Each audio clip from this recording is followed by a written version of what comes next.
Hello everybody, Trobs and Twins69 here, and we're gonna read another terrible fanfiction. This one I've actually been looking forward to for quite a while, even though I'm not exactly sure how I'm gonna do it.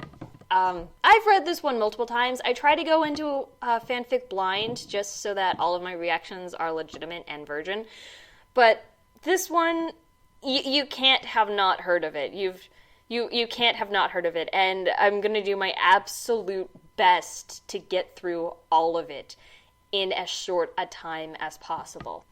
Fair warning to you guys, this does contain a lot of cussing. I'm not one for cussing, but if you already knew that this contained a lot of curse words like F-bombs and S-bombs off the his ass, I'm gonna just read all the swears because that's how they're written, but I'm not one for swearing. So expect a lot of cuss words from both the reading and from me, because there will be rage. Everybody, please welcome and put your hands, flippers, and whatever else you have together for My Immortal. My Immortal, Chapter 1. A.N. Special fangs, get it, 'cause I'm gothic. To my GF, ew, not in that way, Raven, Bloody Tears Z666, for helping me with the story. And spelling, rock. Justin, the love of my depressing life, rock, too. MCR rocks, with an X. Hi, my name is Ebony Darkness Dementia Ravenway, and I have long ebony black hair. That's how I got my name, with purple streaks and red tips that reaches my mid-back, and icy blue eyes like limpid tears, and a lot of people tell me that I look like Amy Lee. A.N., if you don't know who she is, get the hell out of here. I'm not related to Gerard Way, but I wish I was, because he's a major fucking hottie. I'm a vampire, but my teeth are straight and white. I have pale white skin. I'm also a witch, and I go to a magic school called Hogwarts in England, where I am in the 7th year. I'm 17. I'm a goth, in case you couldn't tell, and I wear mostly black. I love Hot Topic, and I buy all my clothes from there. For example, today I was wearing a black corset with matching lace around it, and a black leather miniskirt, pink fishnets, and black combat boots. I was wearing black lipstick, white foundation, black eyeliner, and red eyeshadow. I was walking outside Hogwarts. It was snowing and raining, so there was no sun, which I was very happy about. And a lot of preps stared at me. I put up my middle finger at them. Oh, you thought I was, no, I'm not reading this like normal, no. We're doing the sorority accent all the way, whether I like it or not. Hey, Ebony, shouted a voice. I looked up. It was Draco Malfoy. What's up, Draco? I asked. Nothing, he said shyly. But then I heard my friends call me and I had to go away. A.N. Is it good? PLZ, tell me things. This is going to be fun! Chapter 2. A.N. Thanks to Bloody Tears Z666 for helping me with the chapter. BTW, preps stop flamming my story, okay? The next day, I woke up in my bedroom. It was snowing and raining again. I opened up the door to my coffin and drank some blood from a bottle I had. My coffin was black ebony. Inside, it was hot pink and velvet with black lace on the ends. I got out of my coffin and took off my giant MCR t-shirt, which I use for pajamas. Instead, I put on a black leather dress, a pentagram necklace, combat boots, and black fishnets on. I put on 4 pairs of earrings in my pierced ears, and I put my hair in kind of a messy bun. My friend Willow, A.N. Raven, this is ooh, woke up then and grinned at me. She flipped her long waist-length raven black hair with pink streaks and opened her forest green eyes. She put on her Marilyn Manson t-shirt with the black mini, fishnets, and pointy high-heeled boots. We put on our makeup, black lipstick, white foundation, and black eyeliner. Duh. OMFG, I saw you talking to Draco Malfoy yesterday, she said excitedly. Yeah, so, I said, blushing. Do you like Draco? She asked as we went out of the Slytherin common room and into the Great Hall. No, I so fucking don't, I shouted. Yeah, right, she exclaimed. Then Draco walked up to me. Hi, he said. Hi, I replied flirtily. Guess what? He said. What? I asked. Well, Good Charlotte are having a concert in Hogsmeade, he told me. Oh my fucking god, I screamed. I love GC. They are my favorite band besides MCR. Well, do you want to go with me? He asked. I gasped.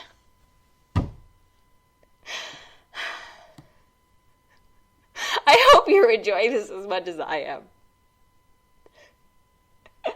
Oh, this is going to be great. Chapter 3. A.N.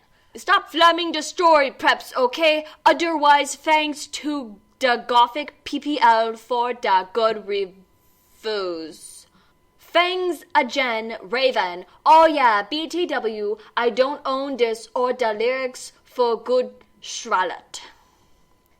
On the night of the concert, I put on my black lace-up boots with high heels. Underneath them were ripped red fishnets. Then I put on a black leather mini dress with all this corset stuff on the back and front. I put on matching fishnet on my arms and straightened my hair and made it look all spiky, like in anime. You ever watch anime? You know, the author doesn't, but I do. So that's how I know, like, it's all spiky and perfect. Where was I? I felt a little depressed then, so I slit one of my wrists. I read a depressing book while I waited for it to stop bleeding, and I listened to some JC. I painted my nails black and put on tons of black eyeliner. Then I put on some black lipstick. I didn't put on foundation because I was pale anyway. I drank some human blood, so I was ready to go to the concert. You know, instead of the blood from my wrists, because I'm so emo and like so punk and goth and hipster that you don't drink. As a vampire, you don't drink your own blood. You have to drink everyone else's blood. I went outside. Draco was waiting there in front of his flying car. He was wearing a Simple Plan t-shirt. They would be playing at the show too. Baggy black skater pants, black nail polish, and a little eyeliner. A.N. A lot faux cool boys were it, okay? Hi, Draco, I said in a depressed voice. Hi, Ebony, he said. We walked into his flying black Mercedes-Benz. The license plate said 666 and flew to the place with the concert. On the way, we listened excitedly to Good Charlotte and Marilyn Manson. We both smoked cigarettes and drugs. When we got there, we hopped out of the car. We went to the mosh pit at the front of the stage and jumped up and down as we listened to Good Charlotte. You come in cold, you're covered in blood. They're all so happy you've arrived. The doctor cuts your cord, hands you to your mom. She sets you free into this life, sang Joel. I don't own the lyrics for that song. Joel is so fucking hot, I said to Draco, pointing to him as he sung, filling the club with his amazing voice. Suddenly, Draco looked sad. What's wrong? I asked as we moshed to the music. Then I caught on. Hey, it's okay. I don't like him better than you, I said. Really? Asked Draco sensitively, and he put his arm around me all protective. Really, I said. Besides, I don't even know Joel, and he's going out with Hillary fucking Duff. I fucking hate that little bitch, I said disgustedly, thinking of her ugly blonde face. I was born blonde. Fun fact, I was born blonde. The night went on really well, and I had a great time. So did Draco. After the concert, we drank some beer and asked Benji and Joel for their autographs and photos with them. We got GC concert tees. Draco and I crawled back into the Mercedes-Benz, but Draco didn't go back into Hogwarts. Instead, we drove the car into the Forbidden Forest. Like, oh my god. Chapter 4! A.N. I said, stop flaming, okay? Ebony's name is N.O.B., not Mary, okay? Draco is so in love with her that he is acting different. They knew each other before, okay? Draco! I shouted. What the fuck do you think you're doing? Draco didn't answer, but he stopped the flying car and he walked out of it. I walked out of it too, curiously. What the fucking hell? I asked angrily. Ebony? He asked. What? I snapped. Draco leaned in extra close and I looked into his gothic red eyes. He was wearing color contacts, which revealed so much depressing sorrow and evilness and then suddenly, I didn't feel mad anymore. And then, suddenly, just as Draco kissed me passionately. Draco climbed on top of me, and we started to make out keenly against a tree. And he took off my top, and I took off his patent clothes. I even took off my bra. And then he put his thingy into my you-know-what, and we did it for the first time.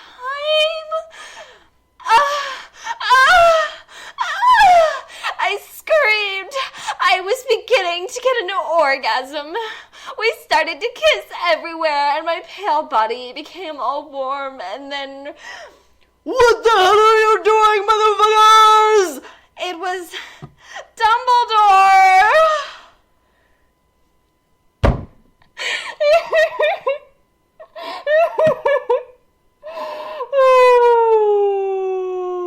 Oh, gosh. Oh. I hope you enjoyed that. I really hope you enjoyed that. Oh, one more chapter, then we're done for this episode. Chapter 5. A.N. Stop flaming. If you flam, it means a prep or a puzzer. The only reason Dumbledore is cause he had a headache, okay? And on top of that, he was mad at them for having sex. P.S. I'm not updating until I get 5 good reviews. Dumbledore made and Draco, and I followed him. He kept shouting at us angrily. You ludicrous fools! He shouted. I started to cry, tears of blood down my pallid face.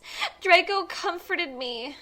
When we went back to the castle, Dumbledore took us to Professor Snape and Professor McGonagall, who were both looking very angry. They were having sexual intercourse in the Forbidden Forest! He yelled in a furious voice. Why did you do such a thing, you mediocre dunces? Asked Professor McGonagall. I really wish I could do that woman justice and, mimic her voice, but you're gonna have to suffer the chipmunk for now. I'm so sorry. She's a really great woman. She's a great actress. If you've seen her in Downton Abbey, she's fantastic. But most Americans, I believe, know her namely for Harry Potter, so I don't know. How dare you? Demanded Professor Snape. And then Draco shrieked, because I love her. Everyone was quiet. Dumbledore and Professor McGonagall still looked mad, but Professor Snape said, Fine, very well. You may go up to your rooms. Draco and I went upstairs while the teachers glared at us. Are you okay, Ebony? Draco asked me gently.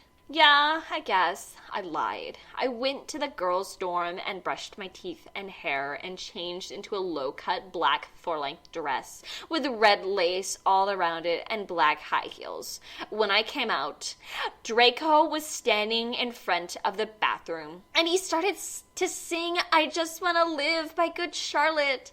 I was so flattered even though he wasn't supposed to be there. We hugged and kissed. After that, we said goodnight, and he reluctantly went back to his room. Oh, that was a pathetic burp.